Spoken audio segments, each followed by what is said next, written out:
রাগের মাথায় আপনি সন্তানকে বললেন তুই মর, ফেরেশতারা বলল আমিন। তোর ভবিষ্যৎ অন্ধকার, ফেরেশতারা বলল আমিন। রেগে মেগে আপনি আপনার মেয়েকে বললেন জীবনেও তোর কপালে স্বামীর ভাত জুটবে না, ফেরেশতারা আবারও বলল আমিন।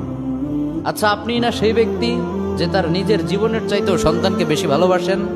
আপনি না সেই ব্যক্তি যে তার সন্তানের জন্য হাসতে হাসতে নিজের জীবনটাও দিয়ে দিতে পারেন?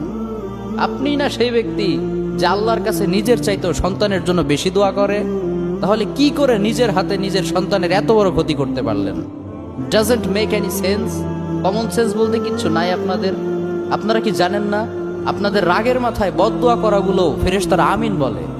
দাওয়াতুল ওয়ালিদ আলা ওয়ালাদি, বাবা মা তার সন্তানের জন্য যেই দোয়া করে সেটা ভালো হোক কিংবা বদদোয়া হোক, আল্লাহ সেটাই কবুল করে নেয়।